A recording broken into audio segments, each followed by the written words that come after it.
मैं एक पैरानॉर्मल होता हूँ। जब तक मैं बोलता रहता हूँ गॉड कहता है कि मैं उड़ सकता हूँ। बिना विंग्स के ही मैं हवा में उड़ जाता हूँ। और जैसे ही मैं एक और शब्द बोलता हूँ गॉड कहता है कि मैं इनविजिबल हो सकता हूँ, जिस पर मैं एक पल में गायब तक हो जाता हूँ। लेकिन फिर जब मैं एंड टाइम्स में पहुंचता हूँ तब पोजीज्ड होकर पूरे 3 महीने तक फंसा रहता हूँ, स्वैनिंग जो भूख से मर चुकी थी। ये देखकर मैं तुरंत कहता हूँ गॉड सेड्स मुझे एक बाउल फाइट राइस चाहिए, लेकिन अगले ही सेकंड कोई रिस्पॉन्स नहीं आता। जिस पर मुझे एहसास होता है कि इस बॉडी में अब कोई स्पिरिचुअल पावर बची ही नहीं है। इसके बाद मैं सोचने लगता हूं कि आखिर इस सिचुएशन से बाहर कैसे निकलूं। तभी अचानक दरवाजे के बाहर नॉक होने लगता है। कैबिनेट्स और टेबल्स पूरी तरह से दरवाजे को ब्लॉक कर रहे होते हैं, यहां तक कि मैं कैटाई से भी बाहर नहीं देख पाता हूं। लेकिन सामने वाला लगातार डोर नॉक नहीं करता है, जिस पर मुझे यकीन हो जाता है कि बाहर खड़े लोग ज़ॉम्बीज नहीं हैं। मैं कैबिनेट पकड़कर धीरे से हेल्प के लिए चिल्लाता हूं। हालांकि मैं पूरी ताकत से आवाज लगाता हूं, लेकिन ज्यादा लाउड नहीं बोलता। लकीली बाहर मौजूद लोग मेरी आवाज सुन लेते हैं। फिर मुझे बाहर से एक्साइटेड आवाजें सुनाई देती हैं। पेयन और बाकी लोगों की मदद से आखिरकार मुझे रेस्क्यू कर लिया जाता है। इसके बाद मैं एसयूवी की बैक सीट में बैठ जाता हूं। तभी मेरी नजर को पायलट सीट पर बैठे पेयन पर पड़ती है। वह अपने हाथ में एक लाइट ब्लू क्रिस्टल को देख रहा होता है, जिस पर मैं हल्का सा आईब्रो रेस करके पूछता हूं तुम्हारे हाथ में क्या है। मेयन एक पल के लिए स्टंट रह जाता है, फिर छोटा सा जवाब देता है। इसके बाद गिंगा समझाता है कि 3 महीने तक बाहर ना निकलने के दौरान यन ने यह डिस्कवर किया था कि यह चीज जॉम्बीज के ब्रेन के अंदर मिलती है। बस गोल्डन बॉक्स निकालते ही जॉम्बीज पूरी तरह मर जाते हैं। जिस पर चुप बैठा मसून खुद को रोक नहीं पाता और बीच में बोल पड़ता है ये चीज हमारी टीम और सुपर पावर्स दोनों के लिए यूजफुल है। फिर वो मेरी तरफ देखकर पूछता है, ओह राइट, क्या तुम साइकिक हो? ओरिजिनल ओनर की मेमोरीज से मैं पावर का मतलब समझ चुका होता हूं। जिस पर मैं सिर हिलाकर कहता हूं कि यू सनीश होता चले यहां। यह सुनकर मानसून थोड़ा सरप्राइज्ड होकर पूछता है, तुम्हारी एबिलिटी क्या है? मैं कुछ पल सोचकर जवाब देता हूं, big brother anything. Monsoon rear view mirror से मुझे देखता है और थोड़ा स्पीचलेस हो जाता है। जिस पर वो कहता है, तुम मेरे दिल में हो। लेकिन मैं उसे इग्नोर कर देता हूं और सीधे पेयन की तरफ देखता हूं। क्या ये जीन है? क्या तुम मुझे दे सकते हो? बाद में लौटा दूंगा। जिस पर पेयन मुझे वो गोल्डन क्रिस्टल दे देता है, लेकिन साथ ही वार्निंग भी देता है।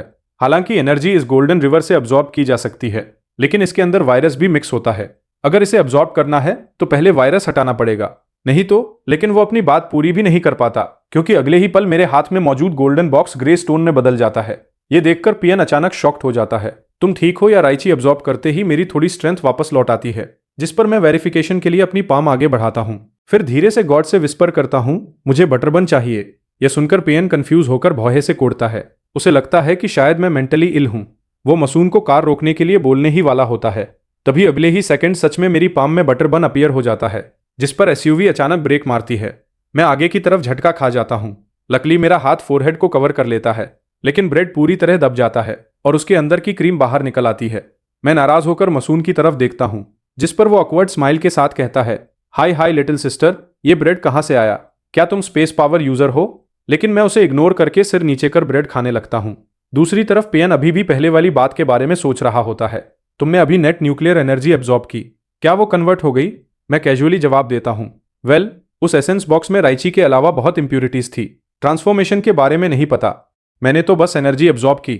यह सुनकर वो शॉक्ड होकर पूछता है, तुम इतनी जल्दी कन्वर्ट कैसे कर लेती हो? जिस पर मैं कंफ्यूज्ड होकर कहता हूं, और कैसे होता है? जरूरत की चीज एब्जॉर्ब करो बस। मैं पेयान की तरफ देख ही रहा होता हूं कि तभी कार अचानक रुकती है। आसपास के जीबीजीज धीरे धीरे हमारी तरफ बढ़ने लगते हैं। ये देखकर पेयन आगे सवाल नहीं करता, पहले जल्दी निकलते हैं, सेफ जगह पहुंचकर बात करेंगे। इसके बाद पानी बढ़ने लगते हैं।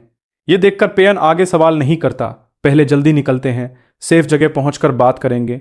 इसके बाद एसयूवी दोबारा चलने लगती है। गोल्डन स्पर्म अब्जॉर्ब करने की वजह से मेरी कुछ ताकत वापस आ चुकी होती है।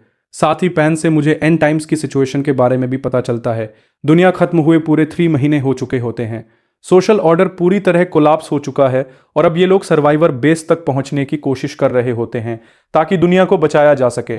सिचुएशन समझने के बाद मैं ब्रदर पी से कहता हूं, मैं पहले घर जाऊंगा। मैंने अपने डैड और एंट को नहीं देखा और पीओ की स्कूल भी अभी तक नहीं गई हूं। ये सुनकर दोनों कुछ देर के लिए साइलेंट हो जाते हैं। फिर मॉनसून जल्दी से बोल पड़ता है, आगे लिंडा माल है, क्या वहां चलें? इसके बाद वो आसपास देखते हुए कहता है, पास जाकर कार्सिनोजन को चेक करने देते हैं। 2 एसयूवीज वही रुक जाती हैं। फिर मुझे बोला जाता है, नियर जॉम्बी साफ नहीं कर लेते, कार से बाहर मत निकलना।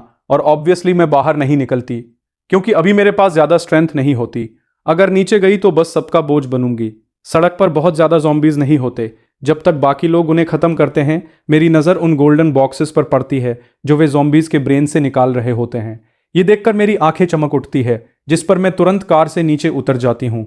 तभी दूर डेजर्ट साइड में खड़ा व्हाइट शर्ट पहना आदमी नजर आता है।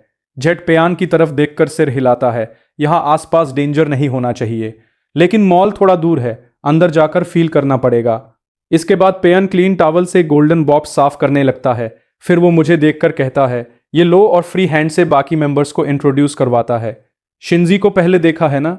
मैं उसे ध्यान से देखती हूँ। वो हल्का सा नोट करता है और ज्यादा कुछ नहीं बोलता। उसका टेम्परामेंट काफी टैक्टन होता है। इसके बाद पीन बाकी 2 लोगों को इंट्रोड्यूस करवाता है।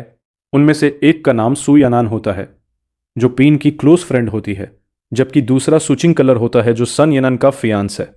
पेयान की एबिलिटी सबसे पावरफुल होती है क्योंकि वह फायर पावर्स यूजर है। मसून विंड पावर इस्तेमाल करता है। वहीं टैक्टन शिंजी एक साइकिक होता है।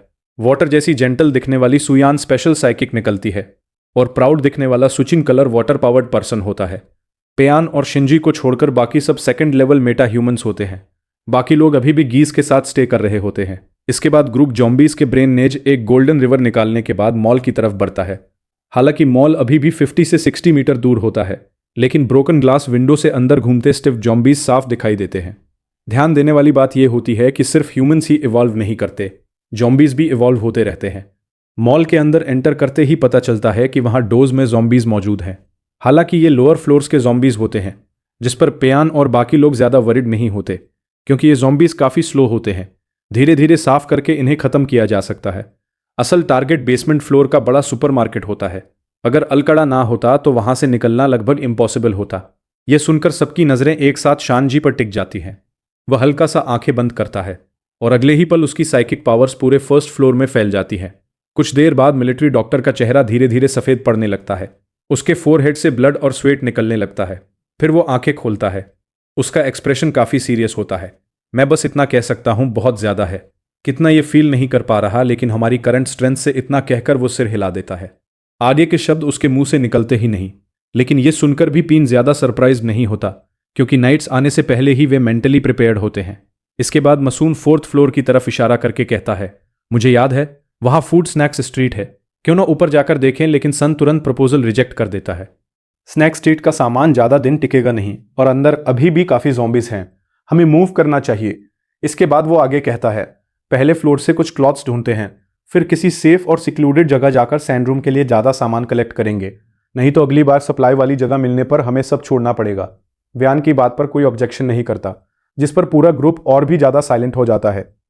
सभी लोग ज़ॉम्बीज से जितना हो सके दूर रहते हुए बिना आवाज किए चलने लगते हैं। अगर किसी को सूटेबल क्लॉथ्स दिखते हैं तो स्पेस एबिलिटी वाली सोन उन्हें तुरंत अपने स्पेस में स्टोर कर लेती है। आधे घंटे बाद क्लॉथ सर्च खत्म हो जाती है। इसके बाद सब धीरे धीरे बाहर निकल आते हैं। पूरे टाइम में अंदर नहीं जाती। वहीं मसून बाहर विजिलेंस संभालता रहता है। फिर सब वापस कार में बैठ जाते हैं। मैं ड्राइवर सीट की तरफ देखकर कहती हूँ, मुझे ट्रेनिंग के लिए ड्राइव करने दो। लेकिन तुरंत जवाब आता है, नो वे, अभी हम इतने स्ट्रांग नहीं हैं। जिस पर मैं काम बोलती हूँ, अगर मुझे कुछ और गोल्डन पॉट्स मिल जाए तो शायद मैं इसे सॉल्व कर सकती हूँ। यह सुनकर को पायलट सीट पर बैठा मसून पीछे मुड़कर हंसता है। लिटिल सिस्टर, तुम्हारा अबेकस बहुत लाउड है। हैप्पीनेस गैप करनी है तो सीधे बोलो, ऐसे एक्सक्यूज मत दो।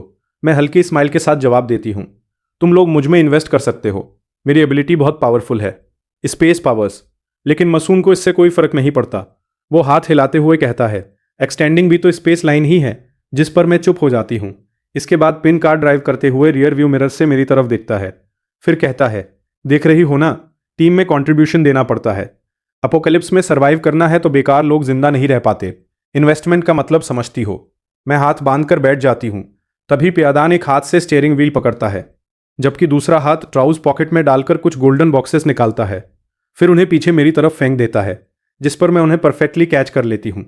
वो हल्की स्माइल के साथ कहता है, जो लोग वर्थलेस होते हैं वही सरवाइव नहीं कर पाते, लेकिन तुम्हारे पास बैकग्राउंड है। यह सुनकर मैं मुस्कुरा देती हूँ। सच कहूं तो पे ये चीफ ब्रदर काफी अच्छा इंसान निकलता है। साफ दिख रहा था कि उसका पहले से किसी और के साथ कनेक्शन है, लेकिन फिर भी वह सबसे पहले मेरी मदद करता है। बस अफसोस की बात यह थी कि वह एक कदम देर से आया। राउंड बीट्स तो पहले ही गायब हो चुके थे। मैं गोल्डन रिवर को कसकर पकड़ लेती हूँ और अगले ही पल सारे गोल्डन रिवर इंस्टेंटली अब्सॉर्ब कर लेती हूँ।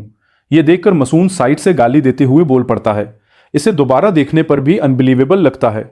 वो कॉम्प्लिकेटेड एक्सप्रेशन के साथ मुझे देखता है, लेकिन मैं कुछ नहीं बोलती। कुछ गोल्डन बॉक्सेस अब्जॉर्ब करने के बाद मेरी काफी स्ट्रेंथ रिकवर हो जाती है। इसके बाद शेंजी के प्रॉप्स फॉलो करते हुए शाम ढलने तक हम एक विला एरिया में पहुंच जाते हैं। जिस विला को टेम्पररी रेजिडेंस बनाया गया था वो काफी समय से खाली पड़ा दिखाई देता है। घर के अंदर हर चीज बिखरी हुई होती है, जमीन पर डस्ट की मोटी लेयर जमा होती है। सब लोग विला चेक करते हैं। डेंजर कंफर्म ना होने के बाद पिन सबको अपने अपने रूम्स चूज करने के लिए बोलता है। रूम खुद साफ करना पड़ेगा। मिसू, थोड़ा वाटर प्रिपेयर कर दीजिए। लेकिन मैं सेकेंड फ्लोर पर जाने में लेजी फील करती हूँ, इसलिए फर्स्ट फ्लोर पर अटैच्ड बाथरूम वाला रूम चुन लेती हूँ। फिर तुरंत स्पेल कास्ट करके कहती हूँ, गॉड सेड, ये एक क्लीन और टाइडी रूम है। अगले ही सेकंड पूरा रूम बिल्कुल नया दिखाई देने लगता है, जैसे अभी अभी साफ किया गया हो। तभी नाइट बेडशीट लेकर अंदर आता है। मेरा रूम देखकर वो कुछ पल के लिए स्टंट रह जाता है। तुम्हारा रूम इतना क्लीन कैसे? जिस पर मैं कैजुअली जवाब देती हूँ, मैंने पहले ही कहा था ना, मुझे हर चीज थोड़ी थोड़ी आती है। रूम क्लीनिंग एबिलिटी भी उन्हीं में से एक है। अभी बस शॉल लेवल पर हूँ। फिर मैं हल्की स्माइल के साथ कहती हूँ, ब्रदर आपका रूम भी कर दूं। दोपहर में उसने जो गोल्डन रिवर दिया था उसकी वजह से मैं उसकी मदद करने का डिसाइड कर लेती हूँ। पेन फर्स्ट फ्लोर का एक छोटा रूम चुनता है। मैं एक नजर रूम पर डालती हूँ और फिर स्पेल कास्ट करती हूँ। गॉड सेड, ये एक क्लीन रूम है, जिस पर अगले ही पल पूरा रूम नीट और टाइडी हो जाता है। यहां तक कि जमीन पर गिरे पेपर टॉवल्स तक क्लीन हो जाते हैं। पे मुझे सरप्राइज होकर देखता है, तुम्हारी एबिलिटी काफी यूजफुल है। इसके बाद वो पॉकेट से कुछ और गोल्डन बॉक्सेस निकालकर मेरे हाथ में रख देता है। ये तुम्हारे लिए है। डिनर के बाद मैं कुछ जंबीज मारने जाऊंगा। गोल्डन रिवर देखते ही मेरी आंखें चमक उठती हैं। फिर ओरिजिनल ऑनर की मेमोरीज और शॉर्ट वीडियोस में देखी गर्ल्स को याद करके मैं जानबूझकर थोड़ा